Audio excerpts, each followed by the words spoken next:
Now I have a pet hate, and that pet hate is the guru. You find gurus on internet forums all of the time. They're the people who know everything. If you bother to watch the video on philosophy and proof, you'll understand why I don't like gurus.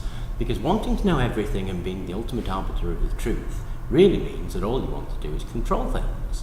And that's true of gurus. Gurus attempt to control a forum, and you see it when you look at the forums, and some of the forums, there'll be about 3 or 4 guys all talking to each other, and it's pretty dense stuff. They go really in depth about the most minute piece of detail, arguing it back and forth how it can and can't possibly be true.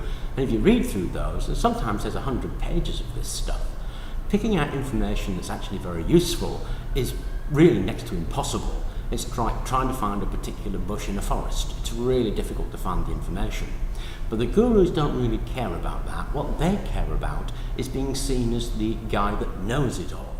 Quite often I'll post a video that is really just an exploration, just a looking at some unusual properties. I have no idea what's going on, and I don't mind saying that. I think I've got a few skills. Certainly I can mix a few chemicals, I can paint a board with some paint, no problem at all. But quite a lot of the time, really, I've got very little idea about what's going on, which is why I read the comments. The comments are tremendously helpful to me, if they're phrased in the right terms. And the right terms are the ones where they're helpful to everybody. In an open forum, of course, gurus can be rife.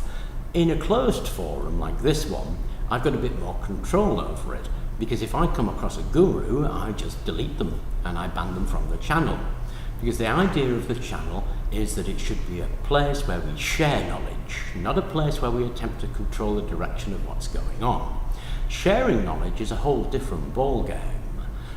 Lots of different people watch this channel at lots of different levels. So I usually don't like it if somebody uses too technical a jargon. Technical jargon was created for 2 reasons. 1 is a shorthand so that one scientist can talk to another, and 2 is a way of blocking out the guy that wasn't in the know.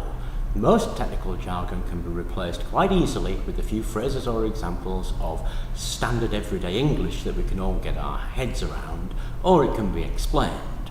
If somebody goes into the technical jargon too much without really explaining it, I tend to frown on it. If it's happening time and time again, I begin to suspect we've got a guru, and as I say, I delete gurus. So when posting on this, most people I have found understand the philosophy, the spirit of the channel, and they try to make comments and suggestions and explanations and thoughts in general terms, using general language that we could all get our heads around and all of us understand.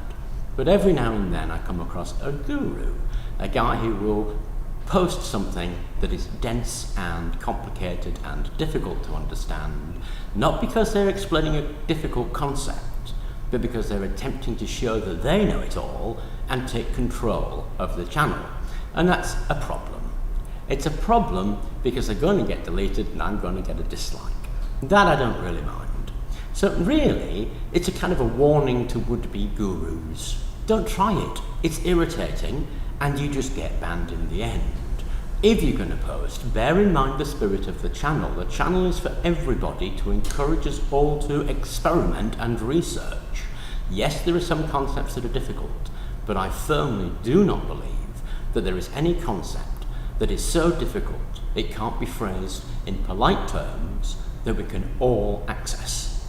So if you're going to post, please bear that in mind. If you're a guru, also bear that in mind.